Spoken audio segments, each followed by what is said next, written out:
Hello, Sweet Tooth here. I hope your day is going well. I'm going to play some more of Katawa Shoujo. I'm saying that wrong. I know. I'm sorry. Anyways,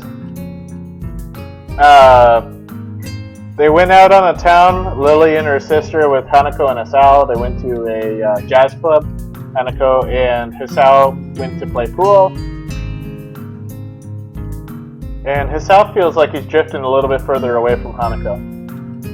And Lily now has to go back to Scotland, I believe, because her aunt is ill. Alright, so let's pick this up where we left off. I'll have to take this with me, so I booked a taxi. It'll meet us at the school gates in about 5 minutes. Ah, I see. Lily reaches down and feels out the handle of her suitcase.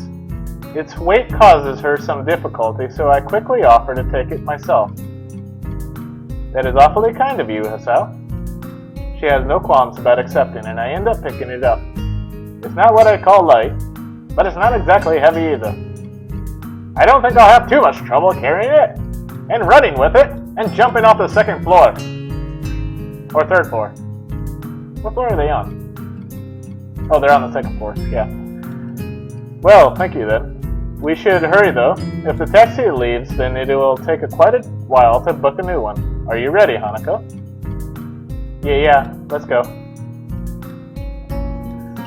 We rush to the gate as fast as we can, only to find that the taxi has yet to arrive. Well, nothing like a bit of exercise in the morning. The nurse told me that I should be doing that. I think he probably had other things in mind, Hisao. And probably with more regularity. Do you intend to be helping people with their luggage every day? I guess not. Looks like we've got a bit to wait anyway. How long should we wait for the taxi before calling them again? I would say another 10 minutes, but they never let me down before. There's probably just a little traffic. Okay then. Traffic out near Yamaku? So how long is the flight to Scotland? 5 days. About 16 hours, if I remember correctly.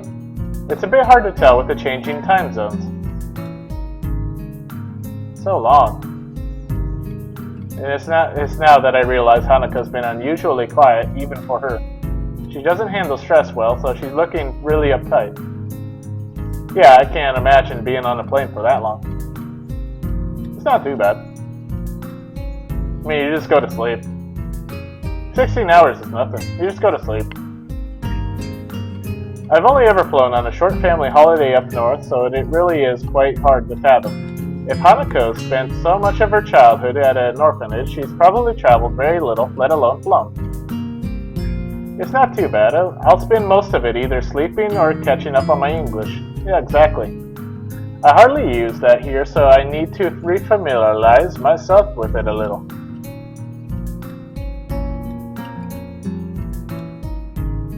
Will your accent be a problem? I wouldn't worry about that too much. It may be an issue initially, but I should be fine once I get used to it.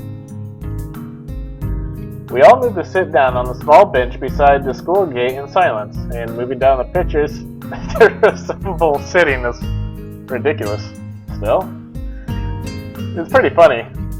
Strangely enough, even though I know that Lily is going away, I can't think of anything to say to her. Lily is a reliable person, so it might be because she isn't the one that I'm thinking of most. Lily might not be able to... Wait a second, this isn't even a picture, this is actually a drawing. I think. Looks like it, right here. I mean, if that's true, that's really good. Though, I mean, this is kind of like, looks like a picture.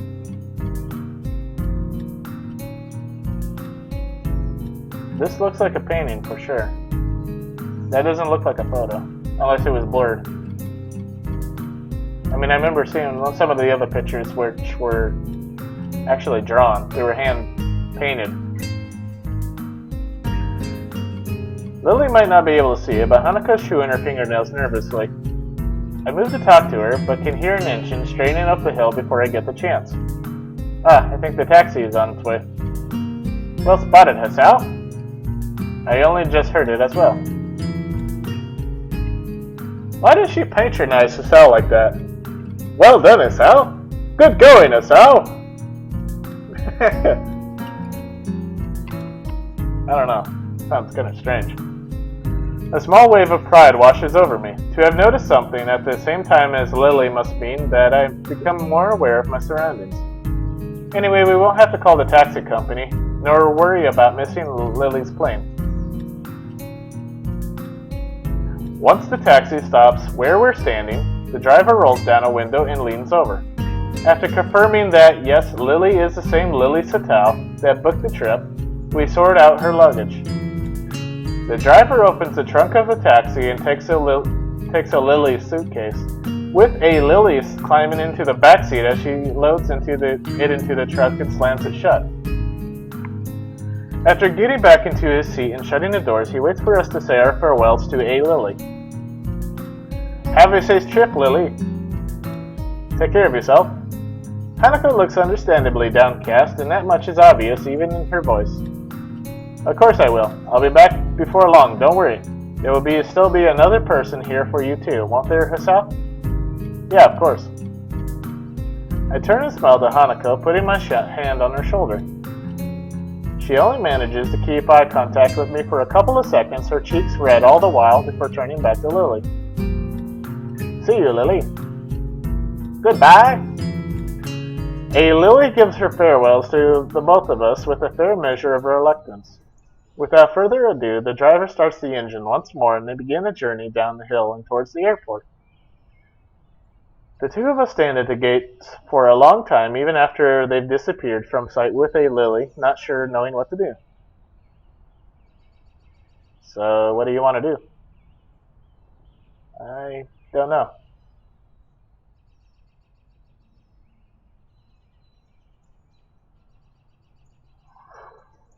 Oh boy, here we go with the hard decisions. Whether or not you make or break. Make or break it. Yes.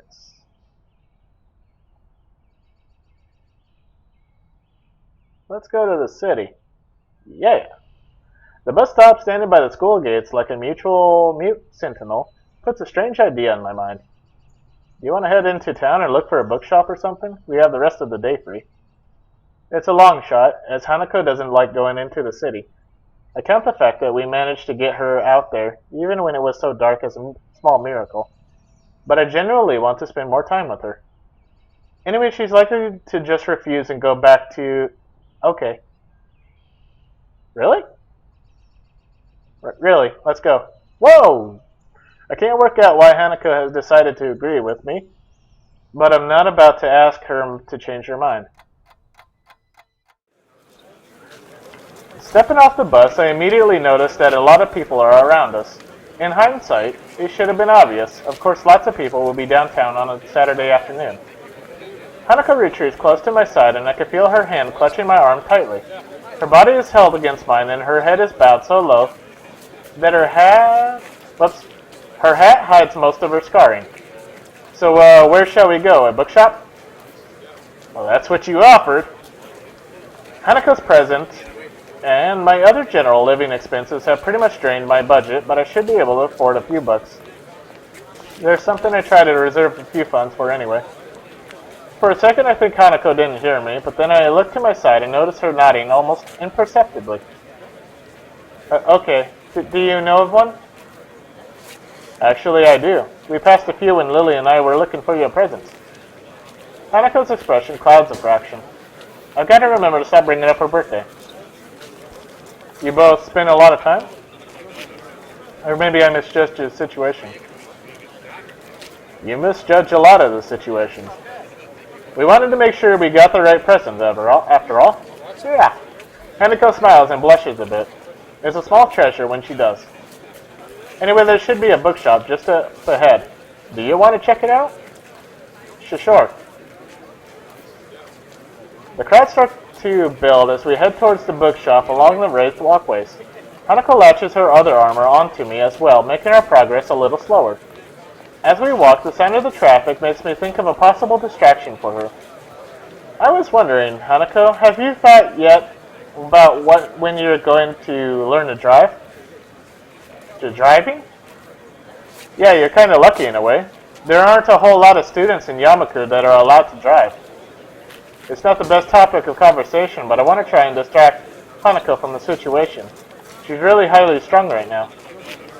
Then again, all I've really done is make her feel awkward, since she's probably never thought about it. I wish I hadn't said anything. Before long, we are before one of the bookshops Lily and I passed by during our search. What kind of self-respecting bookshop closes on Saturdays? Bookshops don't make much money anymore because of the internet. Maybe they just had to close over weekends. She seems pretty knowledgeable about technology. I guess it's a pursuit that would lend itself well to someone who enjoys solitude. Huh, I guess that makes sense. It's easy to find books online. Anyway, it looks like this idea is a shot. Anything else you'd like to do? If it's not a bother, could you show me where you bought my present? Sure, not a problem. It's not far from here. I head off in the direction of the store, only half sure of its exact location. I don't want to repeat it the last time, spending half the day walking around aimlessly. Here we are, Othello's Antiques. It's small. Well, yes, it took Lily and me some time.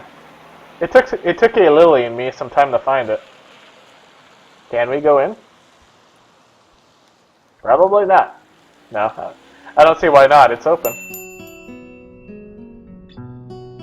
I would think that an antique store makes less money than a bookstore. I think. I'm not exactly sure. So wouldn't the antique shop be even more inclined or just the same to be closed on a weekend? I don't know. Anyways, Hanako pushes through the door and enters before me. Once again, the store is empty, save for the store owner. His face drops a little when he sees me. Oh, you're not here for a return, are you? Wait, that's not the girl you had with you last time. No, we're not here to return anything. We were just in town and wanted to have another look in here. The store owner considered this for quite a long time. I guess he's not used to high school students coming to his shop on a regular basis. Might this be the friend you bought gifts for? That's right, they were presents for her. Why is the store owner so invasive? The store owner turns to Hanako and freezes on the spot like a deer caught in the headlights. He moves to address her, but stops before doing so, looking a little taken aback. He catches himself staring and looks to the side, addressing us indirectly. His expression is awkward and tense, as is his entire body. I want to be mad at him, but I know full well that I had the same instinctive reaction when I first saw her. First surprise, then curiosity, then an awkward look away as I dealt with what I'd seen. I already saw a guy that had his entire face burned that used to come to a convenience store every single night. Or every night around Friday or Saturday. I mean, it wasn't too bad. He also had blotches of white, like all over his face and stuff. I mean, it's not that bad. It's just another person. Anyways, Hanako looks less panicked than before, but I think the feeling she's given off now is worse. It's not anger, nor annoyance. If anything, it's one of apology. You're lucky there, young lady, to have friends that care about you as much as I do. Thank you. If I hadn't spent so much time with Hanako, I wouldn't even have realized that she said anything. Then again, the store owner's mumble was hardly clear either, thanks in part to being directed away from us. Hanako strikes out into the store, gazing in wonder at the various items on display. She finds the doll section and spends lingering minutes studying each and every one. It's a side of Hanako I've only barely been introduced to. I was astonished when Lillian said she liked dolls, and even more so to find her collection sitting on her dresser. She looks a little better now that she's distracted and out of the store on her sight, but I'm still quite put off by the whole experience. I might have my own problems, but I've never had strangers react to me like that, as if I was something completely alien to them. This is a nice shop. Yeah, it's not what I expected. Do you want to buy something? I didn't bring any money. Well, we can always come again. Now that I know where to find it, that is. We can? Of course, we can come in here as often as you'd like. Thank you. You don't need to thank me. I almost forgot where this place was. I don't really think either of us completely believes in what we're saying, but rather we're just repeating what we think we should say. Can we go back to school now?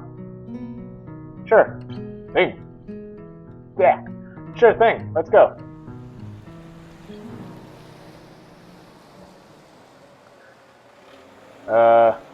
As we leave for the bus stop, I see the store owner peek through the curtains at the back of the shop. I'm not really sure what that glance he gives to her says. It feels a bit weird, and the fact that Hanako didn't see it is both a relief and a bit frustrating. Hanako and I stopped walking once we reached the concrete area between the dormitory buildings. There was barely a word said between us on the way back to the city. Well then, goodbye. Do you want to have tea or something? How about a game? Hanako shakes her head embarrassedly. I'm tired. Maybe later. I've got homework. She sounds a little depressed. Hanako obviously does want to do more, but I suppose she would have a bit of schoolwork to catch up on. She's missed a few days of lessons. Ah, homework. Thanks for reminding me. I've got a stack to do as well. I guess I'll see you tomorrow. See you, Asao. Before I can say goodbye, Hanako has turned and begun walking towards the entrance to the female dormitory building. I look at the door she disappears through for a bit before heading off towards my own dorms. Today was the tiring day.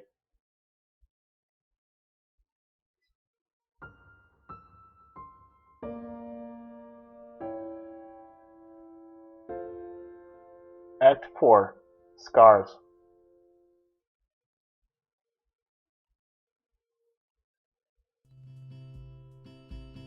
I woke up, took my pills, had a nice shower, quickly slipped on my uniform, ate a tasty breakfast, grabbed my bag, and headed off. All as per usual daily routine.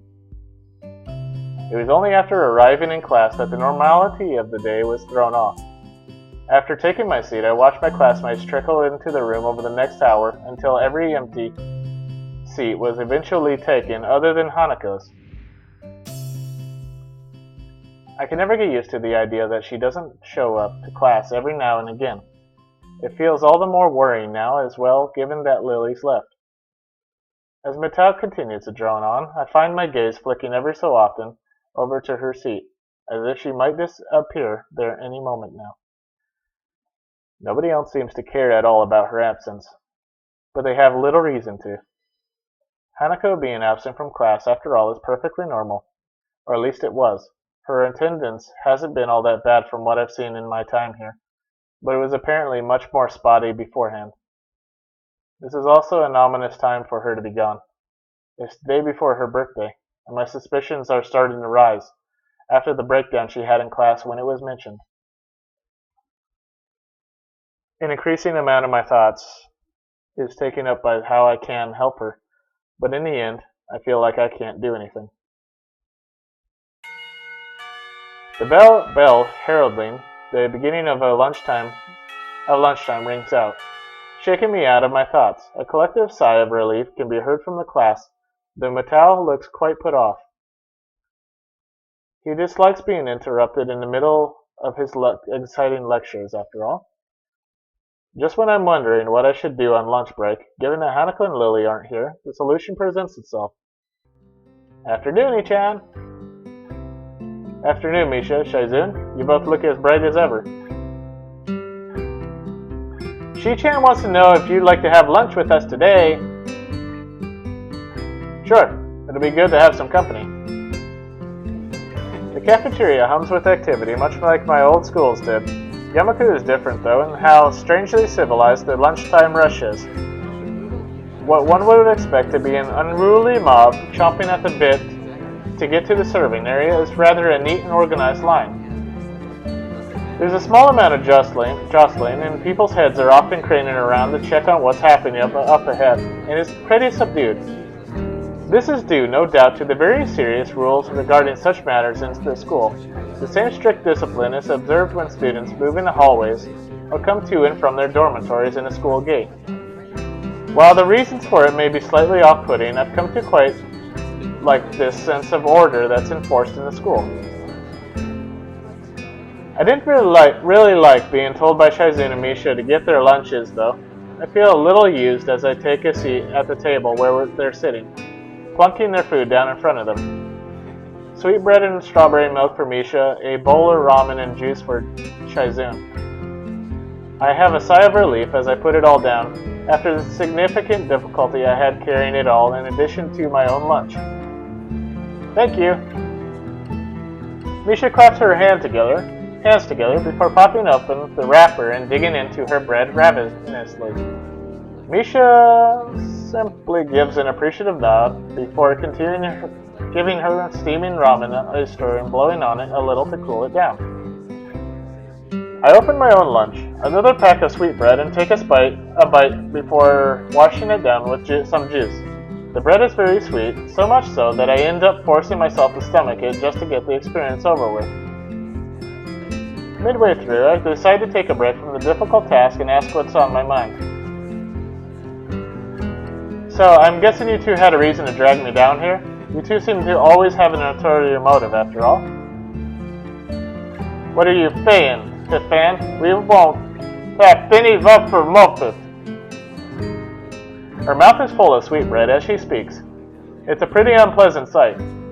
Shizune looks a little grossed out before going back to eating her ramen. I wait until Misha swallows what she has in her mouth before speaking again. You're not buttering me up to make me work with you after school? Nope. Not trying to extract information from me that I might not want to give? Nuh-uh. Fine, you win. I guess you just wanted to eat lunch with someone as intelligent and as handsome as me, then. That's it, Chan, you got it! Shizune looks unimpressed as Misha finishes signing our conversation and sucks in the last of a long noodle as she signs her own thoughts. Shi-chan says you shouldn't be so suspicious of us. She's just doing her duty as a class representative, after all. How is she, are you doing that? As much as I hate to admit it, it looks as if I still have trouble communicating with Shizune. It should be a simple matter of keeping eye contact with her and addressing Shizune instead of Misha in my speech, but when somebody else is doing the talking for it, it's a surprisingly difficult task. It's the class representative jobs to ensure everyone's doing all right in class, isn't it? Not really.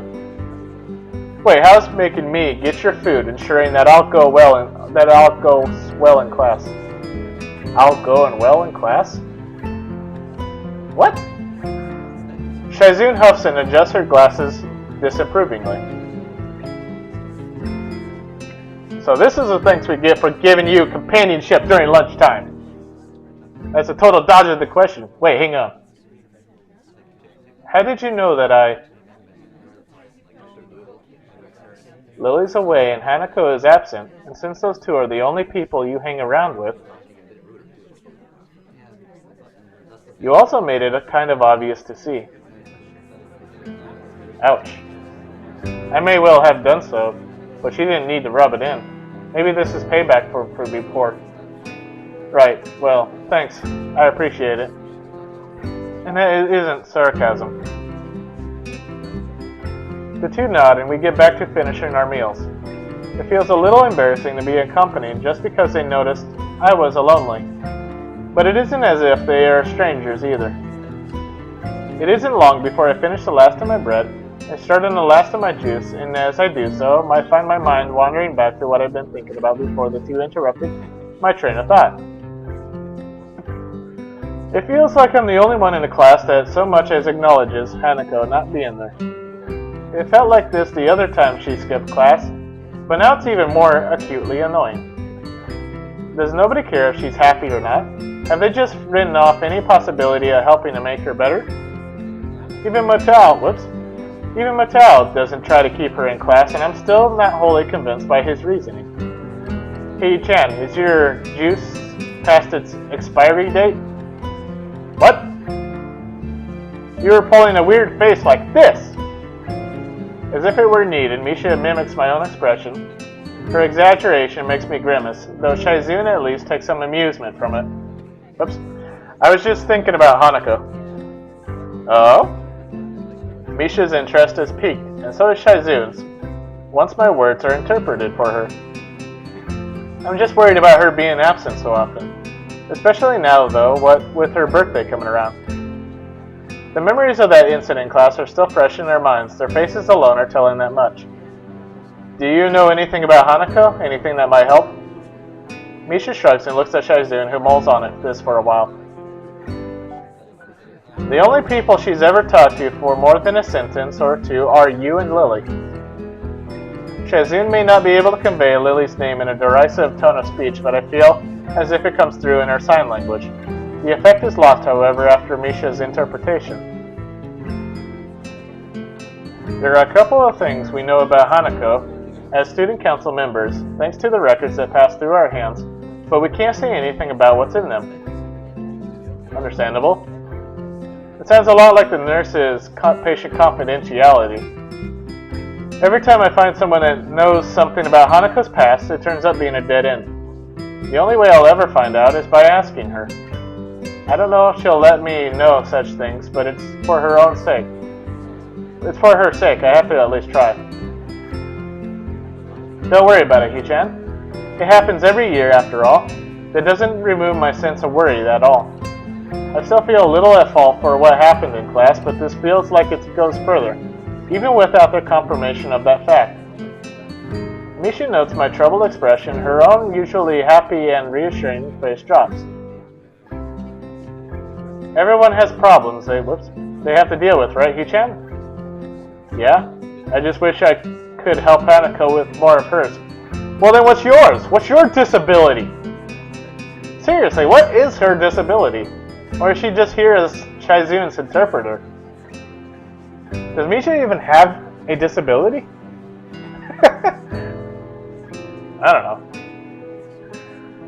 With that, the conversation trails off on a depressing note. Eventually, Misha manages to pack the mood back up through her usual bright and bubbly antics, but my mind remains focused on Hanako. I'll go check on her later. I make sure my door is locked after dropping off my school bag. The dorms are quiet. Mutao kept me occupied longer than I expected, discussing my studies after class ended, and pressing on me some worksheets to give to Hanako after almost as an afterthought.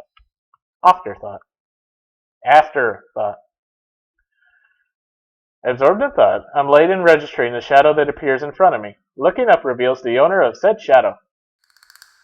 Hey man, haven't seen you in a while. Oh, hi. What's with that response? My absent-minded greeting visibly annoys him. I'd probably had the same reaction. Sorry, just thinking about a lot of stuff.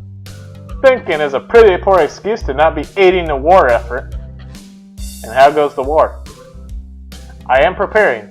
Right now I need money to help with those preparations. If you want me to loan your money, just say it. No man, I'm good. You're good? You don't want my money? Hey man, don't look so surprised, it's insulting. I'm pretty big in the competitive bowling scene, but yesterday I found some guys who didn't know that. I'm fairly sure that betting would be against the school rules. School rules don't matter. This is a war situation. People these days, they have no appreciation for what war means. It never changes. So, what do you need this money for, dare I ask? Non-perishable canned food, building materials, mostly corrugated iron and wood panels, first aid kit, camping heater, portable radio, sleeping bag, flashlight, mechanical clock.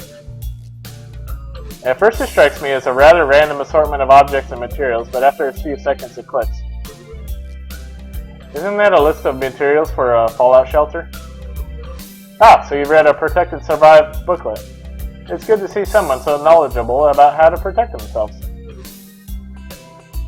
You don't seriously think it's a non-zero possibility? No, I'm pretty sure there's a zero possibility of that ever happening. He slowly and dramatically raises an eyebrow. Well, as dramatically as one can raise an eyebrow. The chance is, I don't know, 0.1 to the trillionth place. It's infinitesimal. Besides, where can you build a fallout shelter anyway? Certainly not on campus.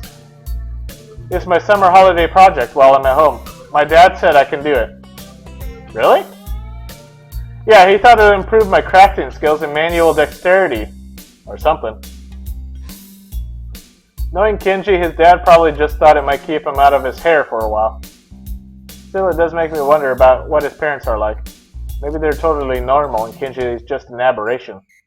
On the other hand, maybe this kind of paranoia and fearful survivalism runs in the family. Hey, want to help me build it? You look like the type to be handy with tools. If I had your help, we could make a really badass bunker instead of just a fallout shelter. I doubt that. Playing soccer before my accident gave me good footwork, but I've never really tried my hand at anything approaching real handiwork. I'm not really. I'm busy over the holidays anyway. I'm afraid. A shame. If the feminists ever get hold of the launch codes, I fear that so few will be prepared. And your fallout shelter will protect you from a nuclear bomb explosion in the case that this does happen. The fallout shelter isn't meant to protect against the blast. That's what a blast shelter is for. I thought you knew better. My mistake. My home's pretty far from any major military sites, so the fallout following a nuclear exchange is a bigger concern than the blast itself. What this will do is keep the dust and other particulates away from me, my food supply, and my sleeping area. It's got to last me at least 14 days, though. 14 days is a pretty long time. It is. I need 1 liter of water a day for drinking, 2 optimally, so that I can wash as well. Toiletry is easy enough, just garbage bags in a bin placed outside the shelter area. Food means canned supplies, of course. Of course, and the radios for outside communication? Right. So I can pick up government alerts on what's going on outside. I need a mechanical clock rather than an electric one, in case the electromagnetic pulse from a nuclear airburst frights it too. So there's all this stuff I need as well, like clothing, matches, and candles. I think I still have time to gather it all, though. Maybe. As much as I hate to say it, I'm a little impressed. He's really researched this and thought it through. Then again, I don't know if I want to live in a post-apocalyptic world with only people like Kenji having survived. It sounds like you really know what you're doing. Damn right I do. It must be hard living in constant fear like this. He hardly ever socializes either, so the fact that he went bowling with others is in itself something of a surprise. This mentality reminds me of a little of a certain someone. Thankfully, her fear of others doesn't manifest in such a distinctly eccentric way. One thing I know for sure is that I certainly can't tell him exactly why I haven't been hanging around with him much recently. It's late, I have stuff to do. I'll think about making a fallout shelter or something, though. Yeah, alright, that's cool. A man has to do what he's gotta do, right? After all. You should hang out with me sometime, by the way. You're a cool dude. Cool dudes should hang out together, right? For some reason, that compliment actually feels kinda nice. The situation with Hanako being what it is, though, means that I probably won't be able to fill his request. For now, at least. That'd be good. I'll talk to you later about it, when I can. Cool. Later, dude. He retreats to his dormitory room. I better go see Hanako.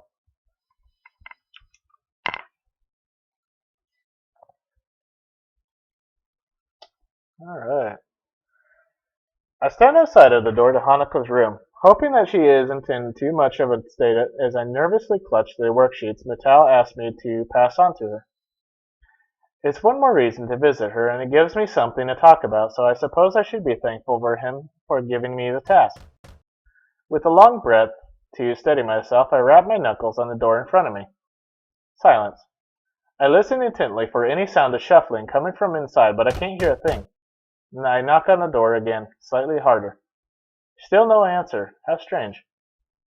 Scratching my head, I make one last attempt at getting her to answer as I knock on the door one final time. Hanako, it's just me. Mittal said to give you some stuff. For a while the attempt seems just as unsuccessful as the last. Just before I slip the sheets under her door, though, I hear the handle rattling. As the door opens halfway, I quickly try to see how Hanako's faring. It's a task made somewhat more difficult by her oversized gown hiding so much of her body. She doesn't look sick, or at least not immediately so. To be honest, I'd have preferred that to her expression right now. She looks terribly tired, and appears to be barely acknowledging my presence. Hi, Hanako. Buta wanted me to give you these since you weren't in class today. I hold out the loose sheets, which she tentatively takes in her hands. The way she moves is devoid of thought. Her posture is slumped, in an unusual manner for someone that's so often tense and wound up. Even her eyes keep looking away from mine, doing their best to avoid eye contact. I move my head ahead a little to try and get a better look, but she just ends up turning away. Are you okay? If you're feeling sick or anything, I could go get a nurse. It feels almost pitiful to put on such a routine, get well soon act. I can't think of anything else I could possibly do for her, though. She seems to collect herself a little at the notion, but only a little. Her head remains turned away, but her eyes move towards me. I'm fine. An awkward silence follows. As it lingers, I notice that the sleeves and the cuffs of her gown bear slightly damp stains. Her cheeks are a bit red, too. Has she been crying? I see. I hesitate a little before coming out with the words I really came here to say. Would you like me to stay? I don't have anything urgent to do at the moment, so it wouldn't be any trouble. Her eyes slide away from me, and I lose any hope for an improvement of her mood. I wait for a response, but she doesn't say anything, nor give any kind of gesture. She just stands there looking away from me. Hanako?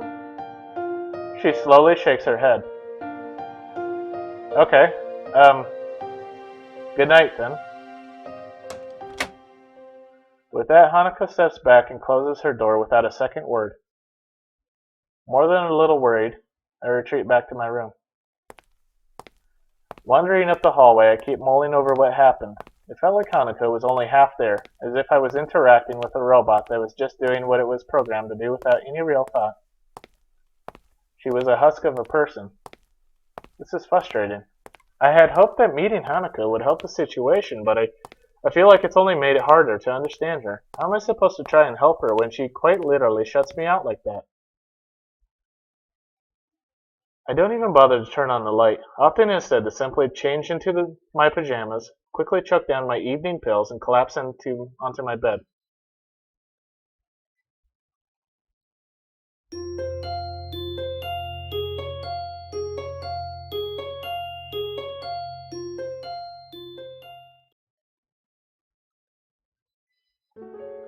Once again, Hanako doesn't turn up for class. Try as I might to concentrate on other matters, this fact continues to distract me throughout the entire school day. And even as I walk through the school gardens to the dormitories, I don't think today being her birthday is a coincidence either. I don't know the link between the two events though, nor do I have any idea on what she's feeling. Were it physical pain, I could at least provide some limited comfort. With something like this, though, I have no idea where to start. I run the people I know through my head, thinking about whether they could help. Shizune and Misha don't know that much about Hanako, and what little they do know, they can't tell me. Same for the nurse. In the end, there's only one person that knows Hanako well and would be willing to tell me anything. Entering my dormitory, I notice something that takes me off guard. It's starting to feel familiar. With everything that's going on around me, I am thankful that this room has started to finally be somewhere I can relax a little. When I first entered Yamaku, it felt immediately foreign in every way, from the untouched neatness to the way it smelled. Focusing back to the task at hand, I throw my bag onto the bed as I open the top drawer of my desk. Before she left, Lily told me the number to call her while in Scotland, and I wrote it down. In hindsight, I wonder if she knew something like this could happen. Now that she's out of reach, I realize just how much Hanako and I have relied on her guidance.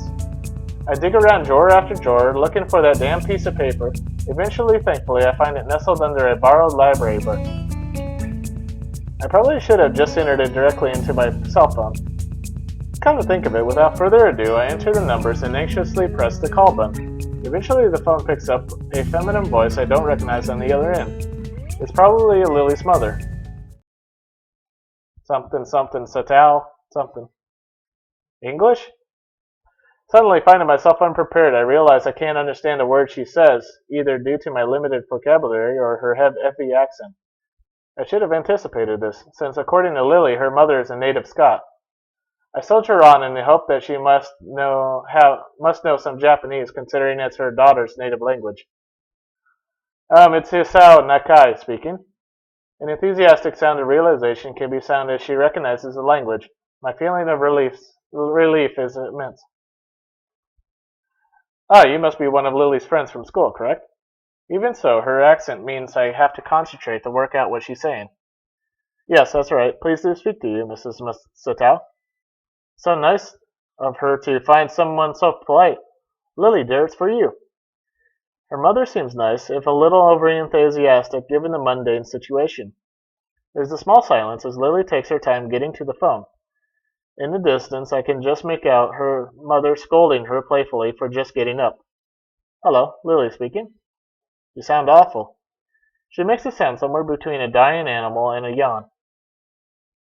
The one thing I did remember to check before calling was the time zone. It'd be pretty late in the morning over there, so she really has no excuse. Not feeling well? Just tired. What time is it there? Late afternoon. School finished for the day not long ago. Hanako's not well, is she? That was quick. My assumption that she must have known something like this could happen seems to have been on the mark. How did you know? Because today is her birthday. I'd hoped she might have gotten at least a little better after coming to know you, but how is she right now? She missed school today and yesterday. I still have to check up on her today. To be honest, after seeing how she was when I talked to her yesterday, I'm pretty anxious. I really have no idea what to make of it. Has this happened in the past? Is it related to her scarring in some way? Unfortunately so. Roughly the same thing happened last year when her birthday came up. As far as I can tell, it's because her parents died in the accident that caused her scarring, and Hanako blames herself for their deaths. What she says does seem to make sense. If she's blaming herself on her birthday, she may well be ruining that she was ever born. Hanako had mentioned her stay in the orphanage to me. Maybe I should take some heart that she trusts me enough to tell me such a thing.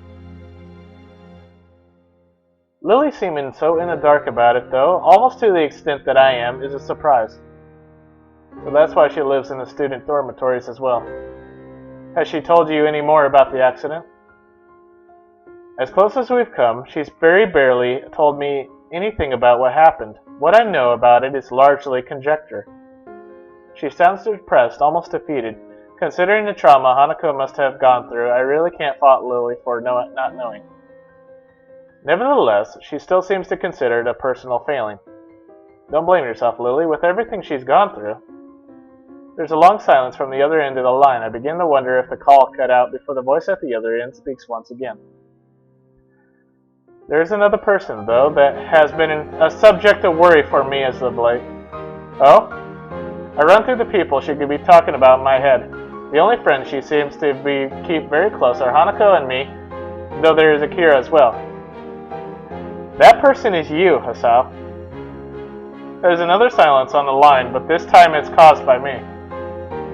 Making others worry about me is something I'm very actively tried to avoid since coming to Yamaku. Indeed, even my interaction with Hanako has helped stave off my major health problems thanks to our relaxed and slow-paced lives. What is there to worry about over me? I apologize, I didn't mean any offense. Sorry, I was just taken a bit off guard. Still, isn't Hanako a bigger problem at the moment? For some time now, I've thought that the both of you may be feeding into each other's more worrying habits. I tried to amend this before leaving, but it seems to have done little. Worrying habits? When I asked you about what you had in mind for the future, your answer was very similar to what Hanako had said in the past when that question was posed to her. It is well and good to want to protect her, But I fear that treating Hanako like this, as if she were a daughter or someone in need of special care, is only going to achieve the opposite. The situation got effectively turned on its head. After everything that's happened, this is the first time I find myself doubting Lily's judgment.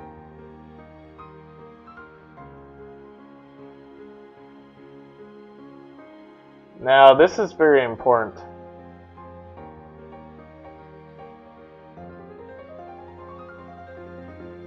This is very important. This is kind of like a really hard decision because Hisao does have his own problems, just like Hanako, and they are feeding in on each other.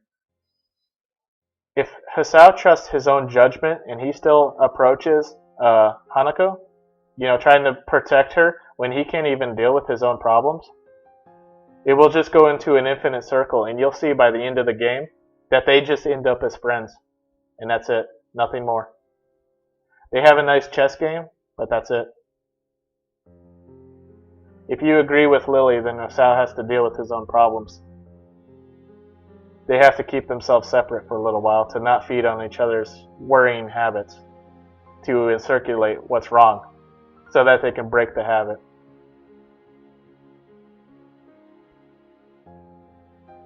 So if you do this, you're Hanako's friend. If you can do this, and Hisao can deal with his own problems, then it could actually mean a whole lot more. Because Hisao does have his own problems, and he's never addressed it throughout this whole time that, this game has been going on.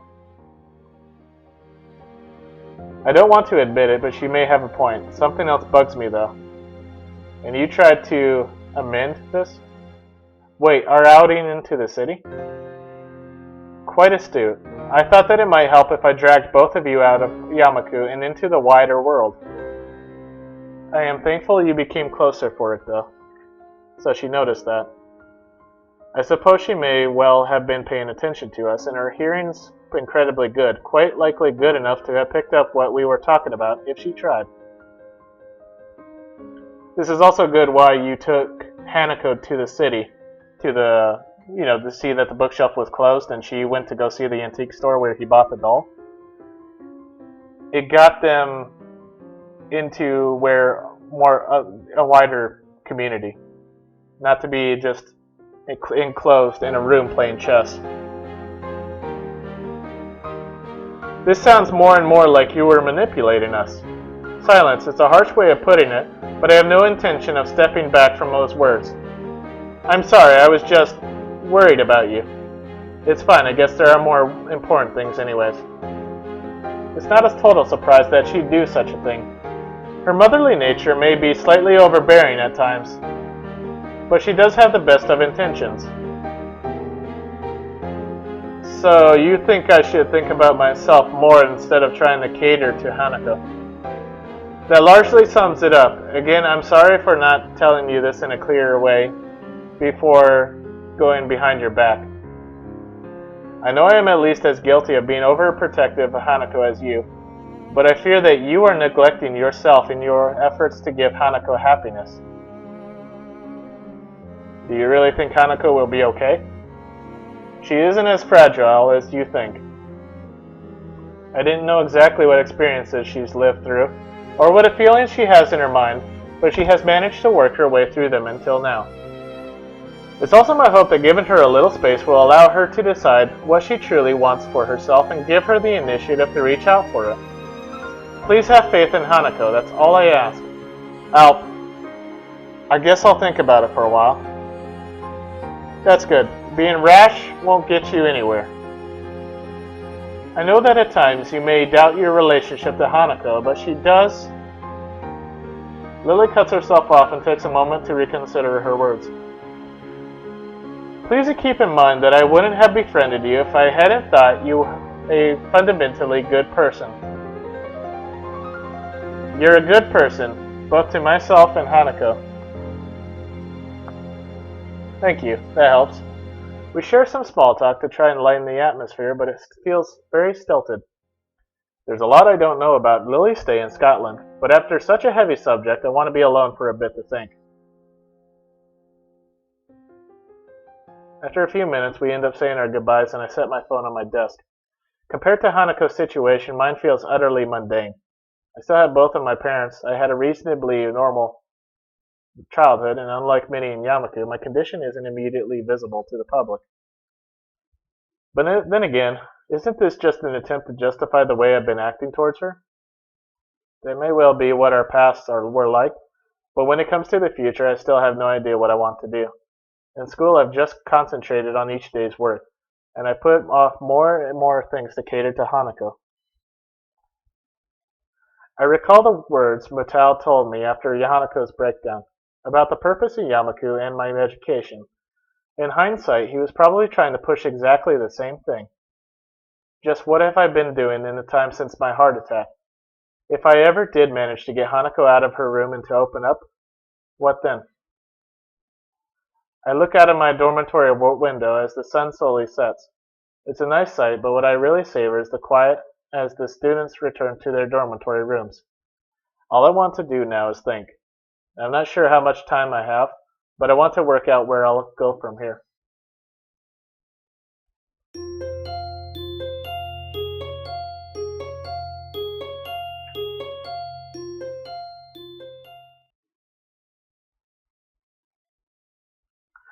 Since talking to Lily yesterday, I've wanted to try and move on from the listlessness I've felt ever since coming to Yamaku. But even if I try to concentrate on the book in front of me, Hanako's empty seat at the back of the classroom looms larger than life. Every time I start getting focused, my eyes flick over to her desk again and my mind starts spinning. Once more, my eyes drift over to it, but this time my vision is blocked by a certain other classmate. Oh, hey, Mickey. Mickey, you so fine, you so fine. Hey, Mickey. Hey, maybe you shouldn't just have lunch. I can hear your stomach growling from my desk. I let my head drop in disappointment. She seems to take some amusement from my reaction and hops up onto my desk. Her grin as she sits on it reminds me of the Cheshire cat. So what you working on? Some math. I have a decent handle on it, but I just wanted to revise. Oh, really? Let me see that. Before I can object, she grabs my mathematics book with her hand. She scans the page I was on, holding it open with the one hand she has, her left arm sitting uselessly on her lap. In my time here at Yamaku, I've noticed that the other students have a wider range of adjustment to their disabilities on a purely practical level. Mickey is one of those who seem to have some trouble. The stump of her left arm tends to be either hanging by her side, slipped into a pocket, or otherwise put out of the way. Sometimes she has a difficult time doing common tasks, which makes her visibly quite frustrated. I feel a little bad for thinking this way, but I'm thankful that Hanako and I don't have disabilities affecting our freedom of movement to that extent.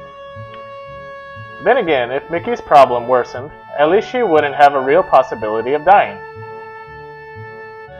My attention is refocused as she thumbs through a few pages, skimming their contents. With such casual interest in the subject matter, it is clear by now that she won't be any help. I'm guessing you're not too interested in this stuff. Screw math, it's boring as hell. She puts a book back in front of me with indifference. Her eyes move to the notebook beside it that I've been working on to practice equations on. Wait, you're actually able to work that stuff out? Yeah. Wow, I've never talked to a computer with legs before. Thanks, I think. At least I'm doing better in this than history. Think it's worth asking that librarian for help? I heard she's shooting for a uni. Ah, Yuko? Maybe. I don't know what she wants to study, though. So what about you? Got anything you're thinking of doing after you graduate? Me? Nah, not really. Just enjoying it while it lasts. She looks a little awkward when asked about her future, and absent-mindedly rubs her left forearm. I kind of want to ask her about it, but I don't think I know her well enough to do so. The conversation peters out, and I lean back in my chair, giving up on the prospect of studying. Mickey notices my tired expression and looks oddly serious. Thinking about Hanako? Is that obvious? You've been glancing at her seat, and you've been pretty quiet, not too sure to connect the dots. Not too hard to connect the dots. I'm just worried about her. Yeah, I can see why you would be. She can get weird sometimes. She sounds put off, but I can't blame her. Hanako was a hard person to interact with before she warmed up to me, even with Lily around to help. I haven't known her for that long either, so some of her habits would still be unknown to me. My face becomes troubled. If I hadn't developed feelings for her, this would be at least a little easier to deal with. I mean no offense. She isn't a bad person, I know that much. I know I didn't take it that way. It's just harder to deal with them. You have feelings for someone. Yeah, I can imagine that. It's hard to forget something like what happened to her during class, too. I wish she hadn't reminded me of that. She just confirmed that it was clearly noticed by others in the room as well. Come on, don't get that down. She's done this before. You've just got to wait it out. She locks herself in her room and acts like she's an empty husk of a person for a sizable amount of time ever since she entered Yamaku, if not before then as well. And I'm not supposed to be concerned about that? Well, I might think that, but there's nothing that I can do. I can't force her to come out, and she does see a therapist, so it's not like she isn't getting any help for her issues. Maybe it's natural to think that way when you're so powerless to help someone. That's just the way she is, and you just have to deal with it. As I mull things over, I notice a movement out of the corner of my eyes. I glance to see who it is and did not doing a double take. Whoa. Sure enough, it's Hanako. She walks through the door just as she would any normal school day and begins to move towards her seat in her usual silent and humble manner. She looks at me for a moment before blushing and looking away in embarrassment, which makes me realize that I was staring at her. I feel sorry for that, but not doing it is hard after all that's happened. Bah! The girl sitting on my desk looks to me, grinning. See, your sweetheart's back already. What did I tell you? You be quiet. It might only be meant as a joke, but she hits close enough to make me quite uncomfortable. As we talk, someone calls Mickey's name from the door. She jumps down from her vantage point on my desk before turning to me. Gotta go, Sal. Remember to eat something sometime, will you? Fine, I will. See you. She gives a casual salute before jogging over to the door, where a male student in gym uniform is waiting for her. Probably someone from the track and field club. Seizing the opportunity, I get up and make my way to Hanako's desk. Hello. Hi, Hanako. What's up? Nothing. Maybe talking to her this soon after she came back to class was a bad move. Wanna go come with me and grab something from the cafeteria? I'm pretty hungry. But I thought you were studying. Studying can wait. Turning up for class after all this time must have taken some courage for Hanako. So the least I can do is stay with her. That's just the way she is, and you just have to deal with it, is the way Mickey and probably the class as a whole views Hanako. I can do more for her, though. I want to do more for her. After being distracted by Mickey, I don't think I'm going to get any work done. Come on, let's go. She hesitates, but eventually gets up and joins me as we begin walking. These may be, small steps for her, but the fact that she is finally out of her room of her own volition lifts a large weight off my shoulders.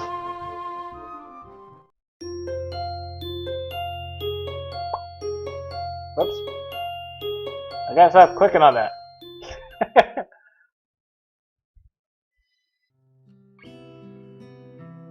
Alright.